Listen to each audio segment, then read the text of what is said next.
Question 1. In proof-of-stake PoS systems, validators must deposit native tokens as stake, with protocol-enforced slashing for misbehavior, e.g. double signing or downtime. How does this slashing mechanism enhance network security compared to proof-of-work POW protocols? A. It immediately removes the ability of past validators to mine new blocks, reducing reorg risk. B. It aligns validator incentives with long-term integrity by tying economic interest to honest behavior and active deterrence via staking penalties. C. It simplifies consensus by eliminating block propagation delays through weighted voting, removing orphan chains. D. It replaces cryptographic puzzles with user voting, nullifying the need for hashing power. Correct answer: B. It aligns validator incentives with long-term integrity by tying economic interest to honest behavior and active deterrence via staking penalties. Explanation: in PoS systems, slashing penalizes misbehaving validators by destroying part of their stake, strongly disincentivizing attacks like double signing or prolonged downtime. This is unlike POW, where an attacker must mine, but can repurpose hardware afterward. Slashing models provide stronger economic security guarantees, aligning protocol incentives to ensure chain safety and validator honesty. This is foundational to PoS threat modeling under frameworks like OASIS and NIST. Question 2. In hardware wallet backups that follow BIP32, BIP39, BIP44, recovery seed phrases are critical. What is the primary security risk if users derive seeds on an internet-connected device before transferring them to offline storage? A. Seed phrases could be overwritten during firmware updates. B. Visible metadata can be stolen from the blockchain. C. Malware or keyloggers may intercept the private key, leading to undetectable theft once funds are restored. D. The device will downsample entropy, making the wallet unstable. Correct answer: C. Malware or keyloggers may intercept the private key, leading to undetectable theft once funds are restored.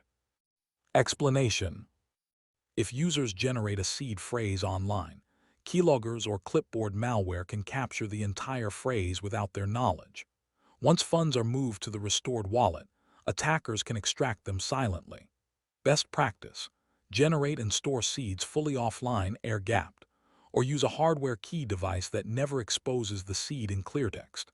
This is highlighted in hardware wallet and key management guides like NIST 853 Resiliency and CCSS. Question 3. Mr. Alvarez, CISO at a mid-size crypto custodian, detects suspicious outgoing transfers from a validator node. They appear as small-value, irregular restaking transactions. How should he proceed under incident response procedures? A. Immediately shut down all validator services to prevent loss, then escalate. B. Monitor for 1 epoch, then alert regulators if transfers persist. C. Initiate incident response playbook. Isolate affected nodes, preserve logs, perform blockchain forensic trace, alert compliance legal teams, and consider executor rollback if supported. D. Notify users via social media that the threat is mitigated and continue operations. Correct answer: C. Initiate incident response playbook.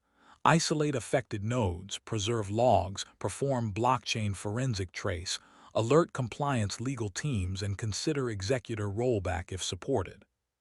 Explanation: relevant security standards, e.g., ISO IEC 27001, CCSS, require immediate isolation of affected systems, log preservation, forensic analysis, and coordinated escalation. Small-value fuzz transfers often indicate sleuthing by attackers. Automated node shutdown could impact service. Better to isolate and analyze first. Proper incident response includes forensic tracing, e.g., using Chainalysis or TRM, regulatory notification, and recovery steps like rollbacks where possible. Question 4. Implementing a multi-signature, multi-sig wallet under BIP 11 or Gnosis Safe involves multiple private keys. What key management benefit does this provide compared to single-key hot wallets? A. It reduces latency by requiring fewer confirmations per transaction. B. It allows threshold crypto for recovery share splitting, ensuring no single key compromise can drain funds. C. It enables zero-knowledge proof compatibility. D. It guarantees gas fees are always prepaid. Correct answer. B. It allows threshold crypto for recovery share splitting, ensuring no single key compromise can drain funds. Explanation. Multisig setups distribute signing authority across multiple keys, ensuring attackers must compromise multiple keys to access funds. Gnosis Safe and threshold schemes significantly mitigate single-key compromise risk. Common enterprise security best practice for custodians and protocols. Multisig aligns with CCSS and SOC 2 principles of defense in depth. Question 5. Regarding exchange infrastructure, what is a critical defense measure for hot wallet security in centralized custodial environments? A. Using browser-based key storage to simplify access. B. Configuring withdrawal whitelists, transaction limits, and offline signing for large withdrawals. C. Outsource all custody to third-party custody providers. D. Enforce one-of-one multisig on all chain networks. Correct answer. B. Configuring withdrawal whitelists, transaction limits, and offline signing for large withdrawals. Explanation. Hot wallets must use transaction whitelisting, manual cosign approvals, and offline air-gapped signing for large transactions to mitigate risks of stolen keys or insider fraud. These controls align with exchange security best practices, particularly under NIST 853 and ISO 27017, ensuring separation of duties, layered controls, and monitoring. Question 6. Ms. Chow, head of security at a crypto lending platform, learns of a suspected flash loan attack exploit in a borrowed contract yesterday. The contract holds a loophole in its DeFi protocol. What immediate steps should she take? A. Pause the deployed contract, using emergency kill switch, notify users, engage security vendor for code audit and tracing of funds via forensic analysis. B. Increase lending APY to incentivize user deposits. C. Notify social media it's a false alert. D. Schedule audit after next release to avoid panic. Correct answer. A. Pause the deployed contract using emergency kill switch, notify users, engage security vendor for code audit and tracing of funds via forensic analysis. Explanation. Immediate execution of emergency stop circuit breaker is standard to halt any exploit in progress. Notification and forensic trace of abnormal flows with security partners align with incident response best practices, ISO 27001, NIST SB 861 R2. Delay risks further loss, regulatory scrutiny, and user trust degradation. Question 7. When constructing a blockchain forensic process for exchange compliance, what is the technical value of an address clustering algorithm in Chainalysis or TRM? A. It limits memory usage by combining adjacent wallet IDs. B. It groups addresses controlled by the same entity based on heuristic patterns, enabling risk scoring across entire clusters. C. It anonymizes wallets to comply with GDPR. D. It splits big wallet flows to test exchange throughput. Correct answer. B. It groups addresses controlled by the same entity based on heuristic patterns, enabling risk scoring across entire clusters. Explanation. Clustering heuristics, like multi-input spending, connect wallets that likely belong to one actor. This allows deeper risk profiling, recognizing when a cluster interacts with mixers, darknet markets, or sanctions. It's pivotal in AML-CTF compliance and forensic tracing, and is emphasized in FATF guidelines and forensic audit playbooks. Question 8. In a custody operation, how are hardware security modules, HSMs, and key sharding used to bolster institutional asset safety? A. They produce infinite entropy via blockchain validators. B. They split private keys into multiple parts stored across secure enclaves, preventing a single point of compromise. C. They unify all keys into a single key store for simplicity. D. They replace HD wallets with brain wallets. Correct answer. B. They split private keys into multiple parts stored across secure enclaves, preventing a single point of compromise. Explanation. Key sharding, MPC, threshold schemes, and HSMs allow private keys to be distributed and used only when assembled in secure environments, without exposing the full key. This enhances defense in depth for institutional custody. Practices align with FIPS 142 standards, SOC 2, and industry custodial frameworks like Fireblocks or BitGo. Question 9. Mr. Silva, forensics lead at a blockchain analytics firm, observes a cluster withdrawal pattern from a VASP into multiple deposit addresses over a 2-minute window. This cluster matches profiles linked to illegal darknet activity. What compliant course of action should he recommend? A. Alert the VASP to shut off deposits temporarily. B. Immediately publish the investigation publicly to shame the VASP. C. Report suspicious activity through SDR to the appropriate Financial Intelligence Unit, FIU, preserving all relevant blockchain transaction evidence. D. Freeze all VASP wallets at the blockchain level. Correct answer. C. Report suspicious activity through SDR to the appropriate Financial Intelligence Unit, FIU, preserving all relevant blockchain transaction evidence. Explanation. Best practice. File an SDR suspicious transaction report with an FIU per FATF Recommendation 20, along with blockchain evidence. This follows legal compliance processes. Freezing assets on-chain by third parties is not permissible. Public disclosures risk liability and undermine legal processes. Question 10. Which security practice is crucial for smart contract development to prevent reentrancy vulnerabilities, as seen in Ethereum's the DAO exploit? A. Using transfer instead of send. B. Following the checks, effects, interactions pattern and/or applying reentrancy guard fixes. C. Storing transaction hashes on-chain.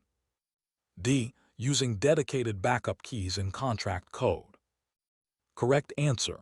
B. Following the checks, effects, interactions pattern and/or applying reentrancy guard fixes. Explanation.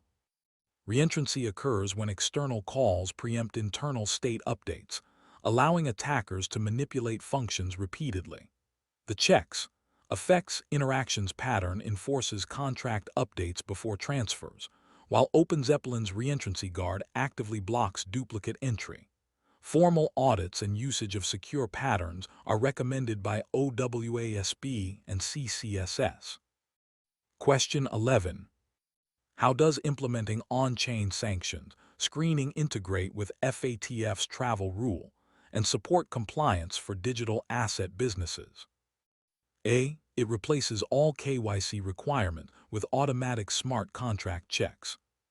B. It enables real-time wallet address matching against sanctions lists, preventing sanctioned funds from traversing VASPs. C. It bans all Layer 2 transactions due to opacity. D. It ensures that all blockchain metadata remains private per GDPR. Correct answer. B. It enables real-time wallet address matching against sanctions lists, preventing sanctioned funds from traversing VASPs. Explanation. On-chain sanctions screening tools, e.g., Elliptic Lens (TRM Labs) match wallet addresses against known sanctioned parties SDNs in real time. Combined with FATF travel rule systems, they prevent regulatory violations, block illicit funds, and support transaction reporting obligations. This approach aligns with OFAC regulations, FATF Rec 1625, and is critical for VASPs subject to AML-CTF laws. Question 12. Ms. Mehta, compliance officer at a Singapore-based VASP, observes clients sending crypto to a privacy mixer, CoinJoin, followed by withdrawals to unverified wallets. Given MAS and FATF guidance, what should she do?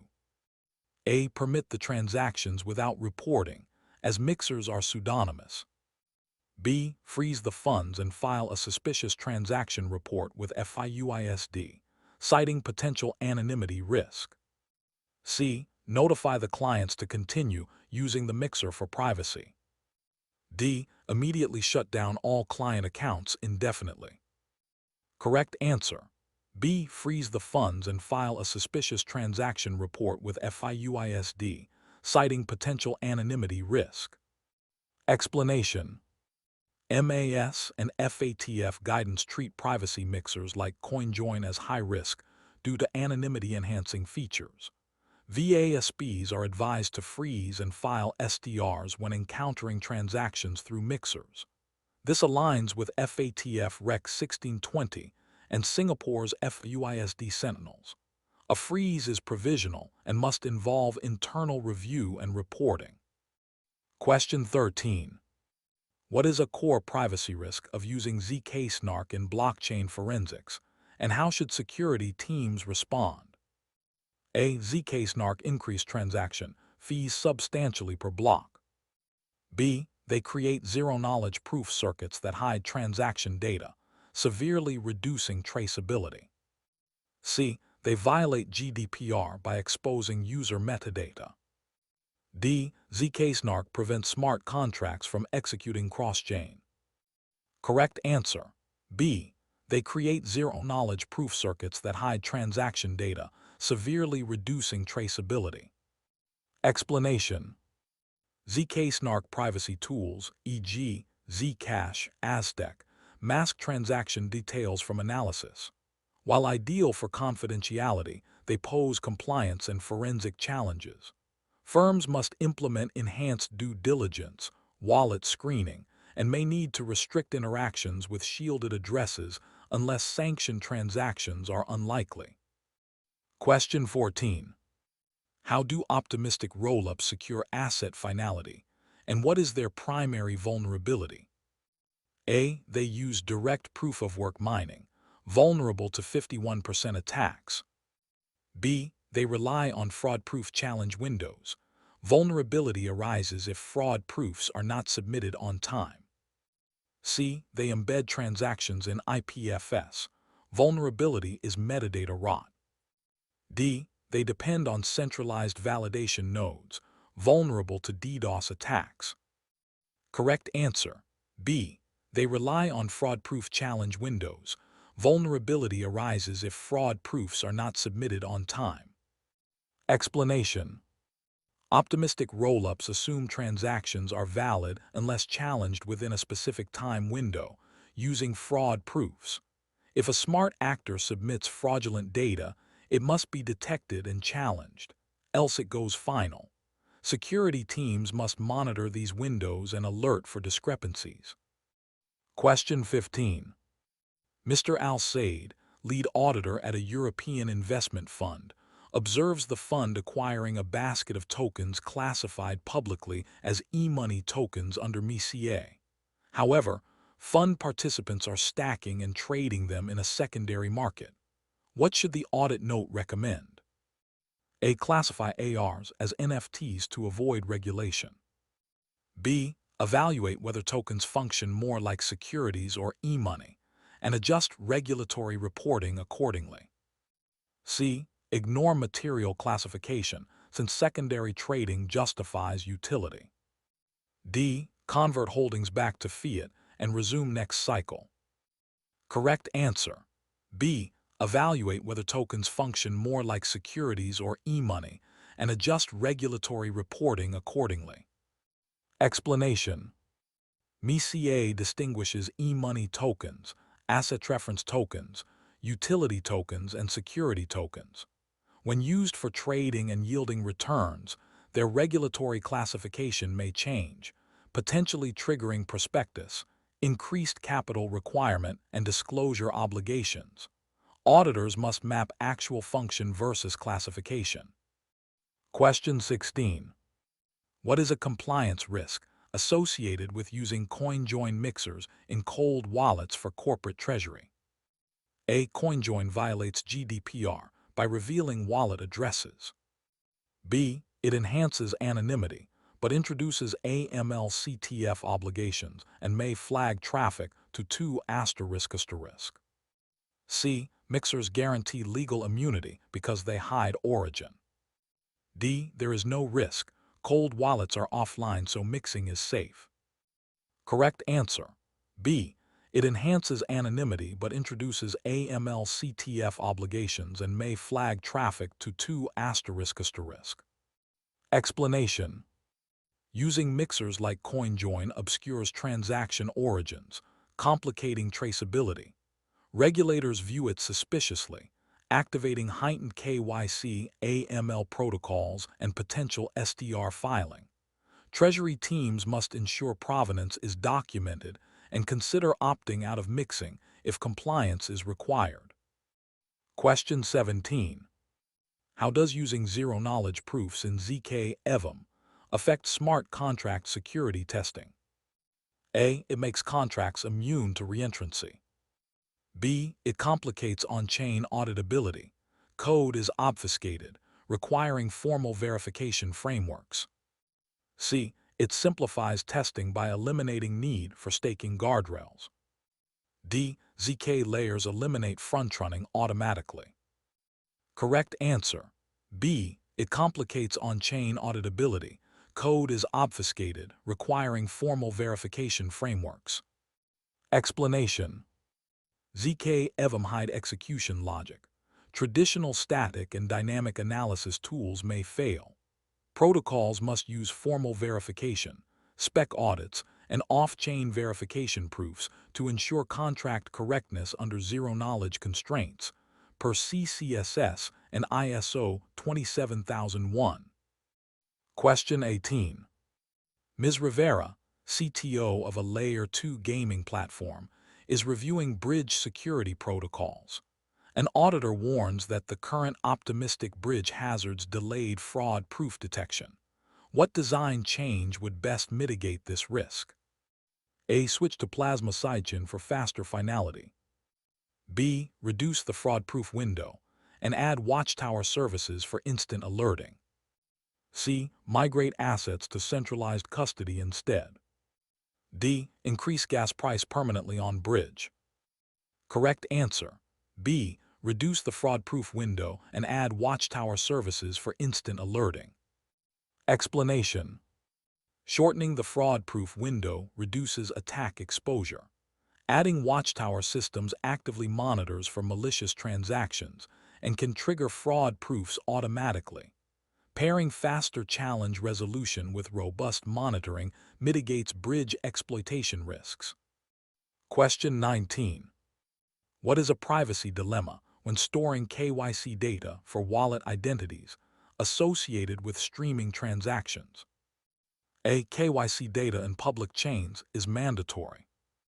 B. GDPR requires wallets to be forgettable, conflicting with immutable on-chain address logs. C. On-chain digest does not pass audit. D. Storing KYC hashes makes off-chain tokens defunct. Correct answer: B. GDPR requires wallets to be forgettable, conflicting with immutable on-chain address logs. Explanation: GDPR mandates right to be forgotten. Linking addresses to personal data creates irreversible personal data records on immutable ledgers. Solutions include off-chain KYC with hashed pointers, salted hashing, and data minimization, conforming to GDPR while preserving ledger transparency. Question 20. How does multi-signature grants with time locks enhance recovery and governance for Layer 2 validator nodes? A. Automatically restakes misbehaving validators after timeout. B. Enables multi-party consensus before key changes and delays execution for manual review. C. Eliminates need for offline backups. D. Prevents validator slashing entirely. Correct answer. B. Enables multi-party consensus before key changes and delays execution for manual review. Explanation. Setting up multisig with time locks ensures that any privileged action, like node key rotation or upgrade, requires multiple approvers and waits a set time for intervention. This allows governance and emergency fixes while preventing malicious quick changes. It aligns with OWASP and NIST secure coding principles. Question 21.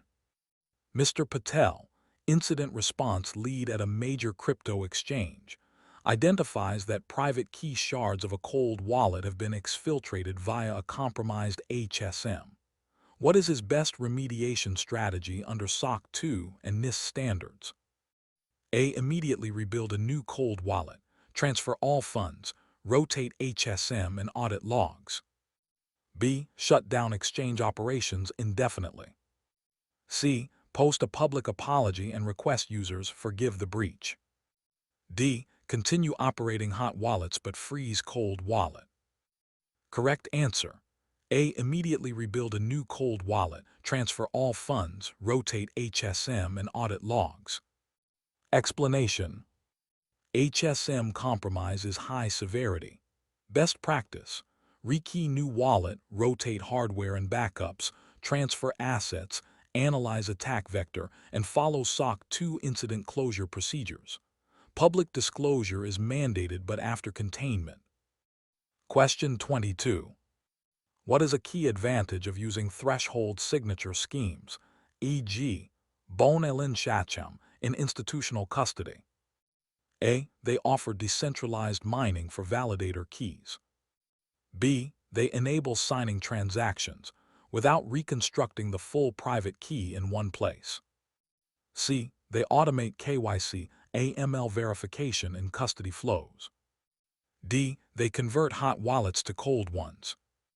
Correct answer. B. They enable signing transactions without reconstructing the full private key in one place. Explanation. Threshold schemes split keys among multiple servers participants. No single point holds the key. Coordinated subsignatures enable transaction signing without ever assembling a full key in memory, enhancing multi-party security. This supports SOC 2 and FIPS 142 standards by reducing key compromise risk. Question 23. Why are mixer detection heuristics important for on-chain compliance in decentralized finance?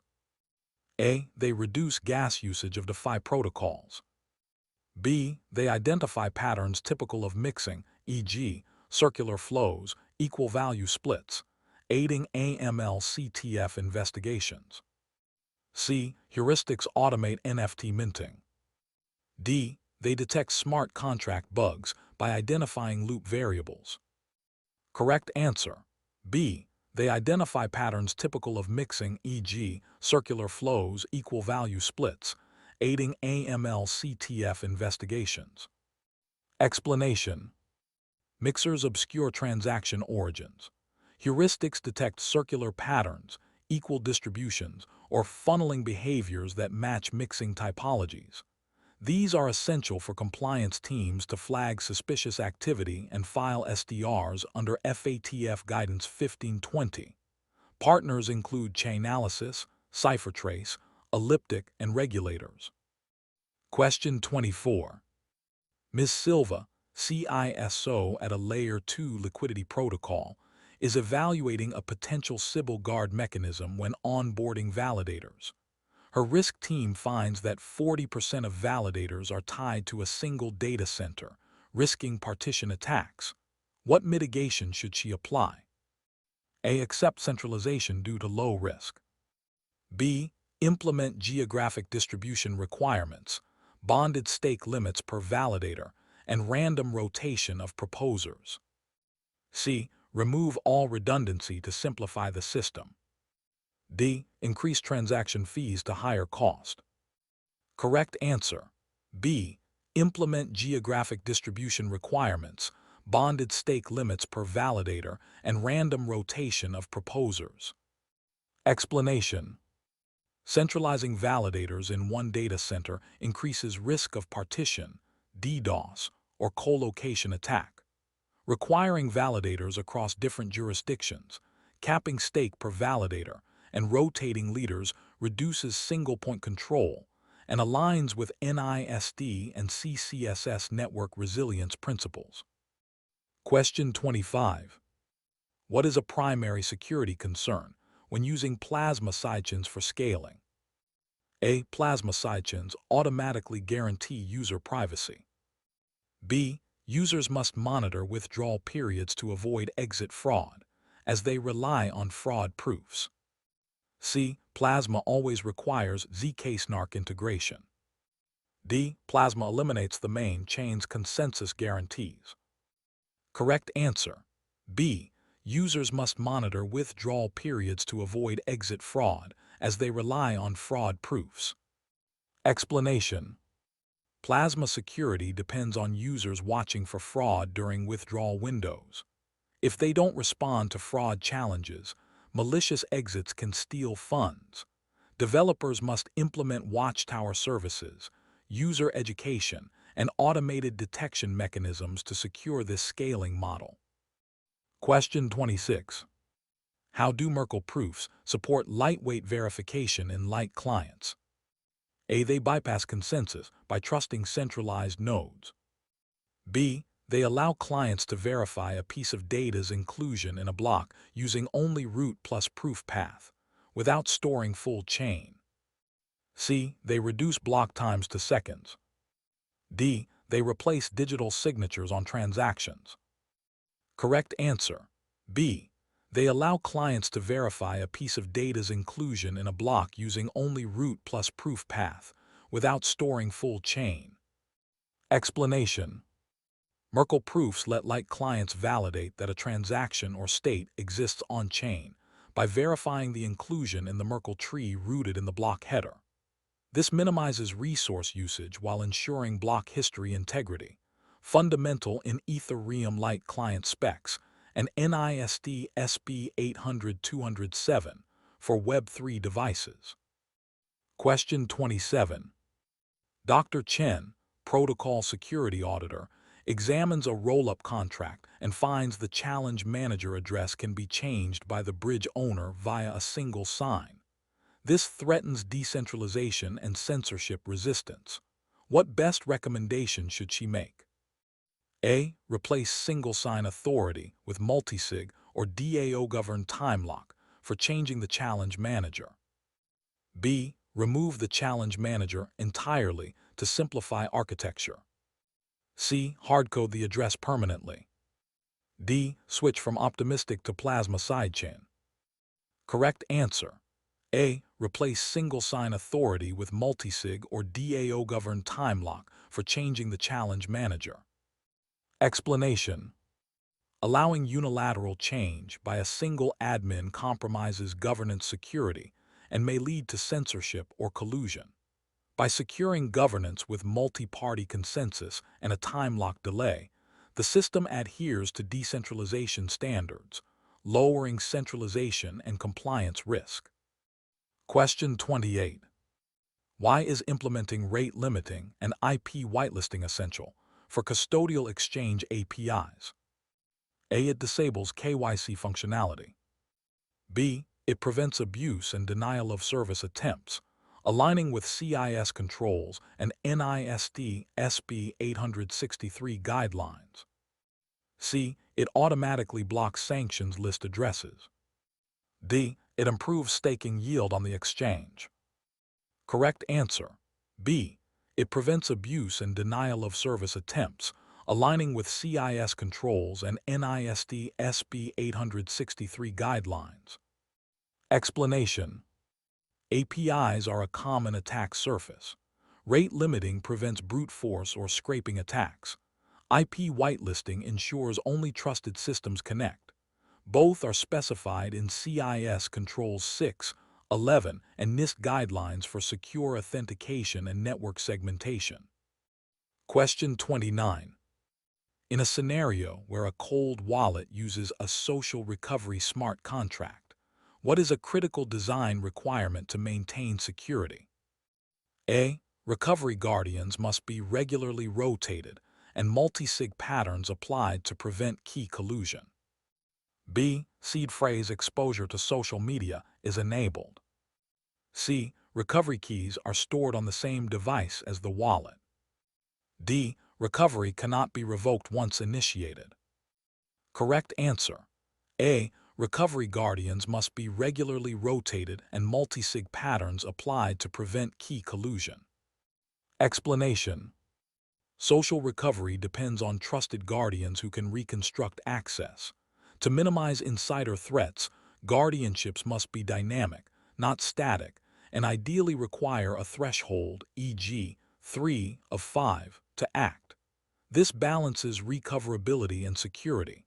This aligns with smart contract best practices and Web3 custody design principles. Question 30. Ms. Hernandez, head of infrastructure security at a DeFi chain, observes that block finality time is inconsistent, causing some cross-chain bridges to fail. Chains are using a hybrid PoS plus PBFT model with delayed finality. What architectural change would enhance cross-chain security? A. Switch from PoS to POW consensus. B. Use ZK rollup verification techniques for cross-domain finality guarantees without full chain trust. C. Fine-tune finality times to match web latency. D. Reduce block gas limit drastically. Correct answer. B. Use ZK rollup verification techniques for cross-domain finality guarantees without full chain trust. Explanation. ZK rollup proofs can verify state transitions cryptographically, enabling trusts across chains without waiting for consensus-based finality. This ensures atomic, secure cross-chain operations. It's aligned with Layer 2 interoperability standards, e.g., Ethereum's EIP 4844, and security frameworks for safe bridging.